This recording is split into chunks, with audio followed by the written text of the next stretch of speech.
नमस्कार विद्यार्थी मित्रांनो, विषय बुद्धिमत्ता घटक आहे आपला आकलन, त्यातला हा उपघटक आहे इंग्रजी अक्षरमाला। प्रश्न बघा आपल्यासमोर आहे, इंग्रजी अक्षरमालेतील अक्षरांना ए ला जर 5 नंबर दिला, बी ला जर 6 असे क्रमांक दिले तर आर या अक्षराचा क्रमांक कितवा येईल। बघा आता इथं जर आपण अक्षरमालिका पाहिली तर या ठिकाणी ए ला 1 नंबर दिलेला आहे, बी ला 2 नंबर दिलेला आहे। मात्र यांनी काय केलंय, जर असं असेल तर काय अक्षर आहे, यांना कोणता नंबर येईल असं आपण या ठिकाणी विचारले। म्हणजे काय, ए ला जर 5 असेल आणि बी ला 6 असेल म्हणजे काय केलं, फक्त क्रमांक चेंज केला आहे। 5 6, सी ला मग 7 असणार, डी ला मग 8, ई ला 9 असणार।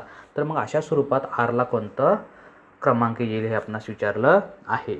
मग आता इथं थोडंसं बघा, आता प्रत्येक पूर्ण काउंट करण्यापेक्षा आपण या ठिकाणी एक थोडंसं निरीक्षण केलं तर आपल्याला लगेच लक्षात येतं की काय, एचा क्रमांक तसं पाहायला गेलं तर 1 आहे। 1 मध्ये जर 4 मिळवले तर किती होतं, 5 होतं, बरोबर। म्हणजे एला 5।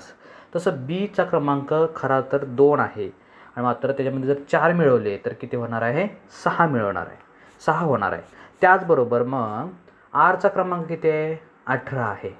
म्हणजेच काय, आरचा जर क्रमांक 18 असेल तर त्यामध्ये 4 मिळवा, कारण एमध्ये 1 मध्ये 4 मिळवलं तर 5 झालं, 2 मध्ये 4 मिळवलं तर 6 मिळालं। तर मग 18 मध्ये 4 मिळवा, किती येणार आहे उत्तर, 22।